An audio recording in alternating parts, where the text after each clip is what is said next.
Hello guys! Welcome back to my channel. So, for today's video, hindi ko alam kung paano ko to i-review. Pero, yun nga, kasi medyo kakaiba yung i-review ko ngayon. Feminine wash. So, ito yung You Just Touch.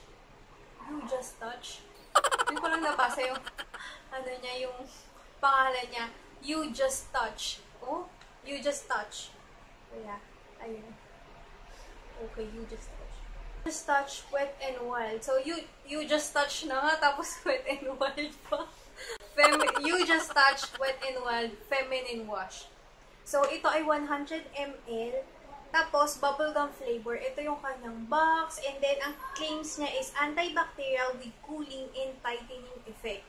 So ito with tightening effect. So medyo na-curious ako nung nabasa ko tong with tightening effect. Product description: organic and natural feminine wash infused with guava and guyabana extract that has antibacterial properties to eliminate odor, intensified moisturizer, and gives a total feminine protection. So, tip ingredients nito ay guyabana extract, guava extract, glycerin, niacinamide, collagen. So, meron din siya dito manufacturing date and expiration date. So, itong nasa akin, ang manufacturing date niya is February 6, 2018. Expiry niya is February 6, 2020. So, 2 years. So, ito yung bote. Kung napansin nyo, parang marami pa siya. Ayan, ito yung kanyang bote. Pero, ayan, 5 times ko na yung nagamit. Siya kasi, konti lang, few drops lang, okay na. Ito mo siya, ganito mo siya yung open. Oops. Tapos, yung smell niya, kasi medyo, pagdating sa mga bagay-bagay, although gusto ko yung mga mababangong smell sa mga products, may mga bagay na hindi ko din gusto yung sobrang mabango.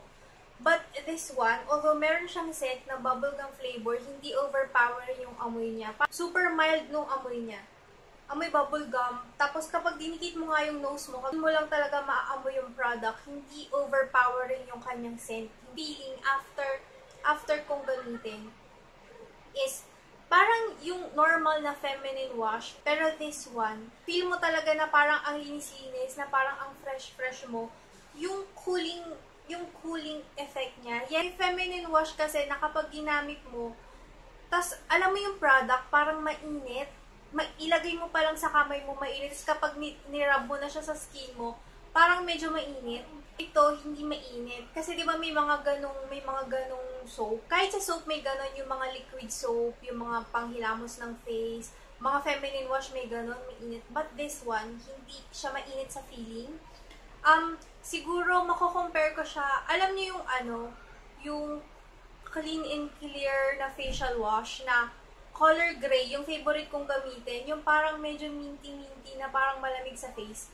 Medyo ganon yung feeling niya. Hindi ganon katapang guys yung cooling effect niya ha, na para kang nag-toothbrush, na para kang nag-toothpaste. Hindi ganon. Yung tamang cool lang, para lang ma-feel mo lang na presko. Ma-feel mo lang na fresh yung feeling mo after mong mag-wash.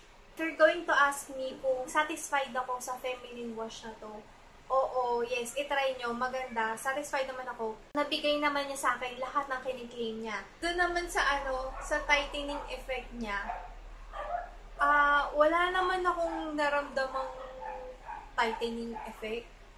Hindi ko alam kasi hindi pa naman ako lubot. Magiging virgin ka ulit. So, yun lang guys. So, quick review lang to, and sana nakatulong tong video ko na to sa inyo, and thank you so much for watching, and I'll see you in my next video. Bye!